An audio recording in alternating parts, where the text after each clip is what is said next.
So, I want to talk about a really uncomfortable, inconvenient truth. And it's something a lot of people are not going to want to hear, but sometimes you have to hear it.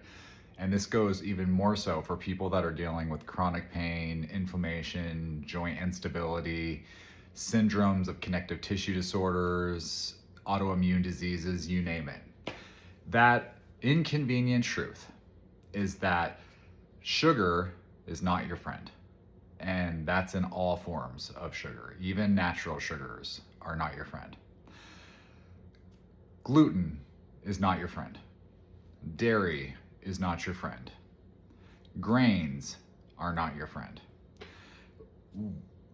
Sugars probably are the biggest enemy unless you happen to have some sort of allergy, specifically notable allergy to gluten or dairy or something like that. But sugars are a highly inflammatory agent in the body. So many modern foods that we have high fructose corn syrup in it, or even people are trying to make it look more natural and say they have cane sugar. But our body, that stuff, that quick digesting form of a carbohydrate just burns through your system, and it causes your body to automatically start inflammatory responses. It's like a recipe to ask for cytokine storms throughout your body. Gluten, people think of gluten as if you've been diagnosed with something like celiacs, which is actual gluten intolerance. It is, of my opinion, and this is not a medical fact at all, this is simply my opinion, but there's some legitimacy behind it, I'd say. But it is my opinion that we all have an intolerance to some degree of eating gluten and dairy. You may not have what you see as a very specific reaction when you eat those things, but none of us digest it well. It's not when you think about human civilization and as we developed, when we were early hominid species and just learning how to walk and enjoy the world, and we were hunter-gatherer and things like that, we weren't processing food. And our evolution from then to now has not made changes big enough that our digestive systems have changed drastically to where we can just eat these processed foods. And gluten is one of those things that even if you don't feel like it, it's having an inflammatory response in your body. It's a complex carbohydrate. Dairy is another inflammatory based product for humans in particular. Most forms, except for a few purified forms. Ghee is one of the few that people can get away with because all the inflammatory agents have been filtered out, so to speak. People think that you can go a healthy route. Like, let's say, oh, I want to take some protein, so I want to be really healthy. I'm going to do whey protein. Whey protein is better than some other proteins, but it is still a dairy-based protein, so there is a degree of inflammatory agent to that. Milk-based proteins in particular, the two primary ones that people know about are casein and whey. Casein is a slow-digesting protein that you get from dairy. It is hard on the body.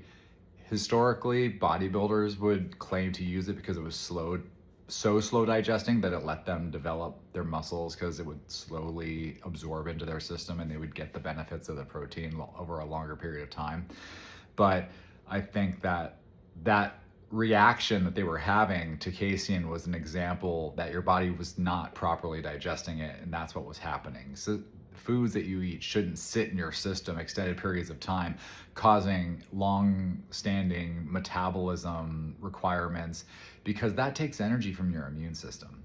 And so when you think about it, if you eliminate inflammatory things from your body, it lets your body's natural mechanisms focus on the things that it needs to. It can put the energy towards helping your immune system, fighting off inflammation. It can help with your body's stem cell regeneration all by itself.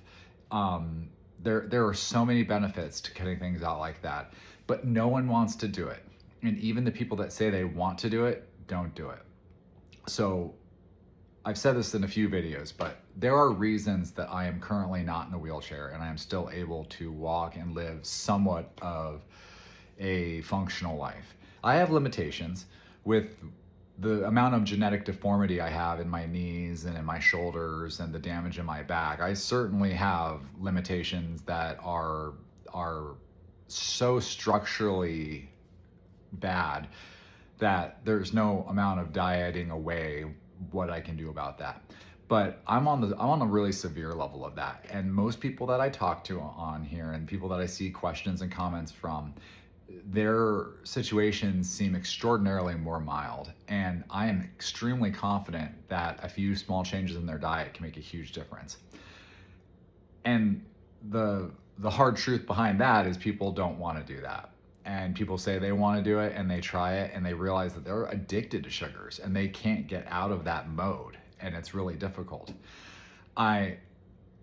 It's a very hard thing to do, and a lot of people would not look at it as being practical for them.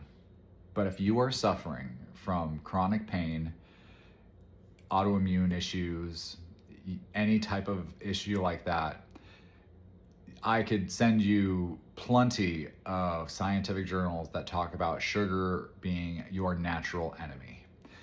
You got to learn to give that stuff up. And when I first did that 15 years ago, 15 or 16 years ago now is when I really got away from that stuff. I felt like crap for a few months. It was like going through withdrawals from something because I stopped eating sugar and dairy and gluten and all these things. And I felt like crap, like I was going through a detox, which was wild. And then after I got over that mountain and on the other side, things started changing drastically for me. I could breathe better. I started being able to smell things that I couldn't smell before, like just regular natural scents, candles. I don't know how many people go around sniffing things like butter in the grocery store. This is a weird example, but I used to go through the grocery store, and after I went on this diet, all of a sudden I could smell butter really well, which was wild. It's got a very subtle light scent to it, which is quite pleasant. But you could be eating all those things right now, and you're probably thinking to yourself, well, I don't feel bad, so it's certainly fine for me. Whatever he's talking about must not be for me. You don't know what's hurting you until you take it all away, and then you bring it back. If you want to test it, if you want to test what it can do to you, you take it away for 3 months, and then you bring one of those back, and all of a sudden you're getting stomach aches or other issues. Then you know what was happening is your body adapted to a level to eating those things, and it masked the issues that you were having. You were having issues, but your body essentially just was accepting the damage and it made your brain think it was normal. So there are countless benefits. There are benefits to like all kinds of diets, carnivore-based diets. They're not for everybody, but some people get amazing health benefits from a carnivore-based diet. Neurological benefits from a carnivore-based diet. It's been shown to help with brain health, immune disorder, general pain levels by eating nothing but animal-based proteins and fats. And again, what's funny about a lot of that stuff is it comes back around to being super low carb and no sugar, because those end up being the core of everything. What I will do, however, is I'll share with you a couple things that can help you if you're on a journey of, well, I want to do this, but I really enjoy the treats. I want to encourage you to stay away from all that stuff for a while and see what happens, because I think you would be telling me amazing stories about the health that you would feel. But if you have to have a treat, this brand, Simple Mills, they're getting a free promo from me. I don't get anything from them, so you're welcome, Simple Mills, if you ever see any of my videos. They have a great ingredient list on many of their products. This in particular one is a sweet seed and nut flour thin. It's made out of nut and seed flours. So the whole ingredient list is cashew, sunflower, flax, and watermelon seeds. Organic coconut palm sugar. Coconut palm sugar is a much easier to digest sugar than processed cane sugars or other ones. Tapioca starch It's still a starch, but it's gluten-free, it's grain-free, much easier to digest. Arrowroot is a sister to tapioca, so similar properties.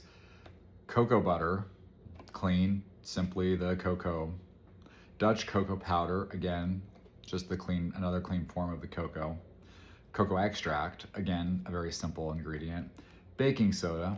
Some people can question baking soda for not being amazing to eat, but really it's overall pretty safe. Rosemary extract, sea salt, and vanilla. That's all there is in this product.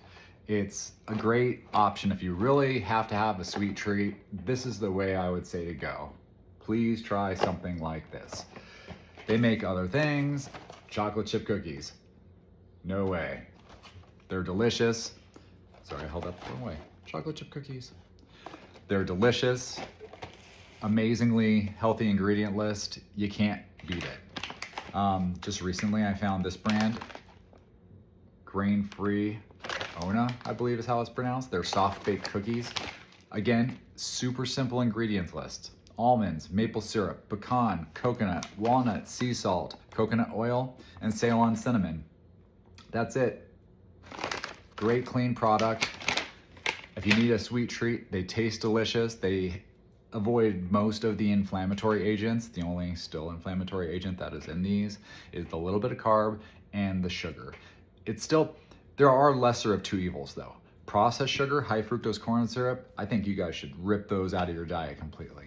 Coconut palm sugar, honey, agave, 50-50 on the agave nectar. Really, I would say stick to coconut palm sugar, honey, date sugar, which is also quite tasty.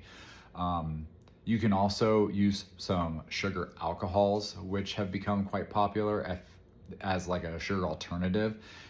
They still are a form of the sugar. They still will cause somewhat of the inflammatory response that you can get from these things, but it's going to be far more mild than actually having pure sugar and getting that insulin spike that you get from things like that. If you want something good to drink, another company, you're welcome. NutriCost for me showing your products. Electrolytes. Electrolytes are huge and fundamental for hydration, overall health. There's lots of brands. This one is a fruit punch flavored by this individual brand. They have stevia, which is the sweetener. Stevia, however you want to pronounce it.